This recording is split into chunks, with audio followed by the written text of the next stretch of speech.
Hello students, आज हम पढ़ने जा रहे हैं बल तथा गति के नियम।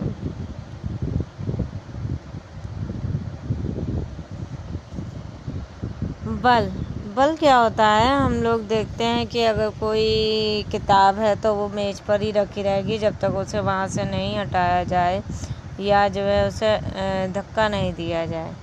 ठीक है।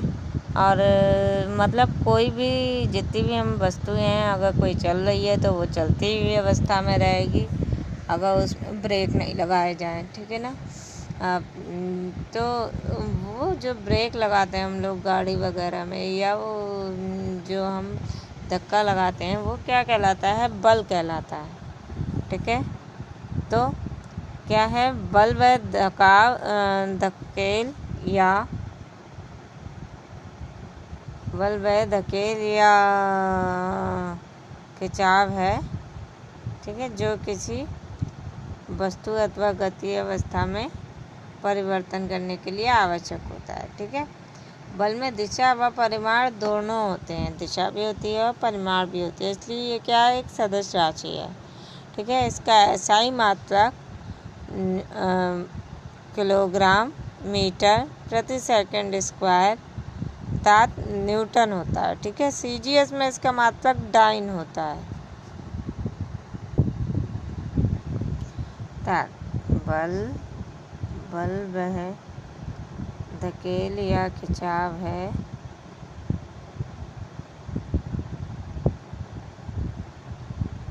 ठीक है। ये हमारे बल की परिभाषा है। ओके, क्लियर हो गया। बल दो प्रकार के होते हैं। ठीक है ना। संतुलित बल और असंतुलित बल। संतुलित बल, हम लोगों ने रस्साकसी का खेल देखा होगा।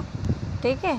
अगर जो है रस्साकसी में दोनों टीमें मजबूत हों, तगड़ी हों, तो क्या होता है? रस्सा अपनी बीच की स्थिति में बना रहता है। ठीक। तो वो बल संतुलित बल कहलाता है। और यही रस्साकसी के खेल में एक टीम सूखी साखी हो और दूसरी टीम मजबूत हो, तो क्या होता है? रस्सा मजबूत टीम यानी सूखे लोगों को भी मजबूत टीम में खींच लेता है। तो ये असंतुलित बल का उदाहरण है। ठीक है ना। जब बल दोनों दिशाओं से बराबर लगते हैं, संतुलित बल कहलाते हैं। और जब दोनों बल में से कोई एक दिशा का बल जो है अधिक और एक बल कम होता है, तो क्या होता है? वो असंतुलित बल कहलाता है। ठीक है ना। ठीक है, क्लियर हो गया। संतुलित तथा असंतुलित बल। असंतुलित बल गति की दिशा एवं अवस्था में परिवर्तन करता है। ठीक है ना। अंतर जब किसी वस्तु पर ये बल एक साथ लगते हैं तो इनका परिणामी बल क्या होता है? शून्य होता है। संतुलित बल का इनका परिणामी बल शून्य नहीं होता। ठीक है। ये किसी भी बल को विरामावस्था में है तो उसे गतिमान नहीं कर सकते। ये बल विरामावस्था में स्थित किसी वस्तु को गतिमान कर सकते हैं। ये बल प्रायः वस्तु के आकार को बदल देते हैं। ठीक है। ये बल प्रायः वस्तु के आकार को नहीं बदल पाते। और ये बल गतिमान वस्तु की चाल तथा दिशा में परिवर्तन नहीं कर सकते। और असंतुलित बल जो है गतिमान वस्तु की चाल व दिशा में परिवर्तन कर सकते हैं। ठीक है। अब आगे हमारा आता है गति का प्रथम नियम। ठीक है ना। न्यूटन ने असंतुलित बल और संतुलित बल पढ़ लिया, तो अब न्यूटन ने गति के 3 नियम दिए हैं। ठीक है।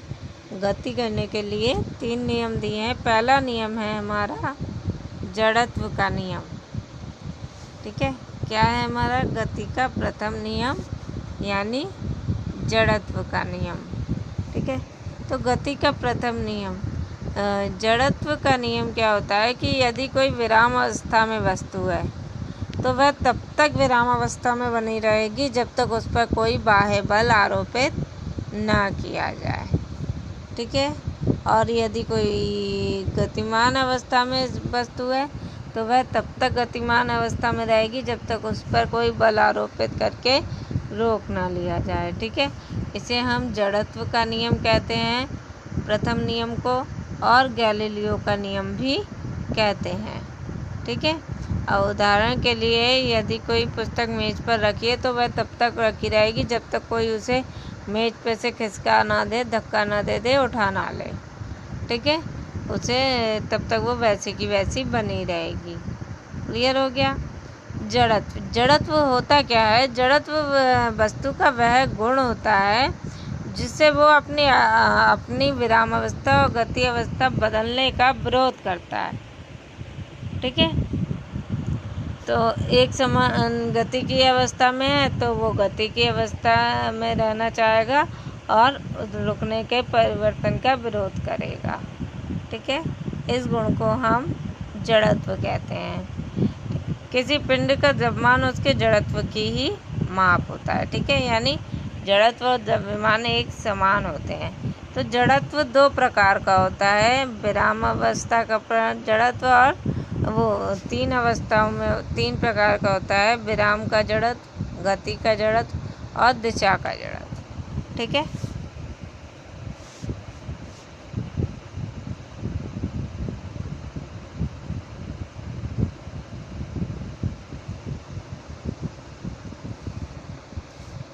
विराम का जड़त्व, विराम का जड़त्व क्या होता है? यदि कोई वस्तु विरामावस्था में है तो वह तब तक विरामावस्था में रहेगी जब तक कि उसे जो है बाह्य परिवर्तन लगा के गति अवस्था में ना बदल दिया जाए। ठीक है, उदाहरण के लिए अगर जब गीले कपड़ों को झटकते हैं तो कपड़े से पानी की बूंदें क्या हो जाती हैं? बाहर आ जाती हैं। ठीक है ना, तो ये क्यों होता है? क्या इसी प्रकार अगर हम कंबल को डंडे से पीटते हैं तो धूल के कण क्या हो जाते हैं? बाहर हो जाते हैं। इसका क्या कारण है कि कंबल को डंडे से पीटने पर डंडे के संपर्क में आकर कंबल गति करना प्रारंभ कर देता है और धूल के कण विरामावस्था में होते हैं और वो बाहर आ जाते हैं। ठीक है, क्लियर हो गया। कैरम बोर्ड में गोटियों का स्टिकर से टकरा करके अंदर जाना। ठीक है, तो ये सब क्या है? विराम अवस्था का जड़त्व है। ठीक, और एक सिक्का, जैसे एक सिक्का रखा है एक गिलास पर और उसे हम गत्ते को बहुत तीव्रता से हाथ मारे तो वो क्या होता है? गिलास के अंदर आ जाता है। ये सब क्या है? विराम का जड़त्व।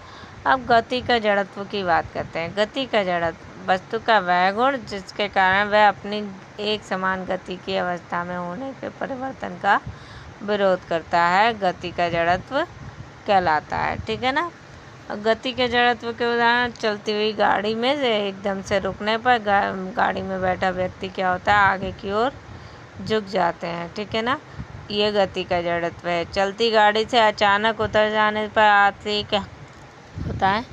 गिर जाता है। ठीक है, क्यों? क्योंकि गाड़ी जो होती है गतिमान अवस्था में होती है और प्लेटफॉर्म क्या होता है? विराम अवस्था में होता है। तो प्लेटफॉर्म के संपर्क में आते ही हमारे पैरों के साथ हमारा शरीर विराम अवस्था में आने लगता है और जबकि गाड़ी चलती हुई अवस्था में होती है, इसलिए हम गिर जाते हैं। ठीक है,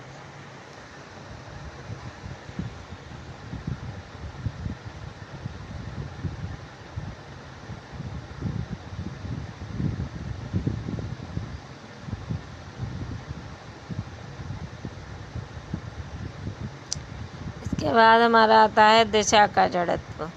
दिशा का जड़त्व क्या होता है? जब वस्तु वह गुण जिसके कारण वह अपनी दिशा में होने वाले परिवर्तन का विरोध करता है, दिशा का जड़त्व कहलाता है। ठीक है, जैसे जब तीव्र वेग से गति करती बस किसी घुमावदार मोड़ पर रुकती है तो उसमें बैठे व्यक्ति भी क्या होते हैं? घुमावदार मोड़ के साथ केंद्र की ओर के बाहर की साइड झुक जाते हैं। ठीक है, ऐसे ही गाड़ी के टायर के संपर्क में आने पर कीचड़ के कण क्या होते हैं? मडगार्ड पर लग जाते हैं। ठीक है, तो गाड़ी के संपर्क में आने पर कीचड़ के कण क्या होते हैं? गति की अवस्था में आते हैं और अपनी दिशा का जड़त्व मतलब टायरों की दिशा के अनुसार चेंज करते हैं और ऊपर की ओर चढ़ते हैं, मडगार लगाने पर कीचड़ मडगार में आ जाते हैं, ठीक है।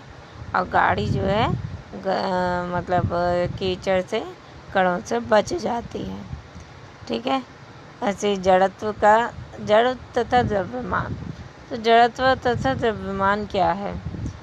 जड़त्व प्रत्येक वस्तु अपनी विरामावस्था में और गति व्यवस्था में परिवर्तन का विरोध करती है, ठीक है। अब वो जो परिवर्तन होता है वो वस्तु के भार के बराबर ही होता है। तो हम कह सकते हैं कि द्रव्यमान और जड़त्व, ठीक है, द्रव्यमान और जड़त्व एक ही माप है, ठीक है ना। किसी भी वस्तु का जड़त्व उसका वह प्राकृतिक गुण है जो उसकी विरामावस्था में परिवर्तन करता है, विरोध करता है, और इस प्रकार किसी वस्तु का द्रव्यमान और उसके जड़त्व की माप एक है, ठीक है। तो द्रव्यमान उसके जड़त्व की ही मात्रा है। अगर वस्तु भारी है तो जड़त्व अधिक होगा, और अगर वस्तु हल्की है तो जड़त्व कम होगा, ठीक है।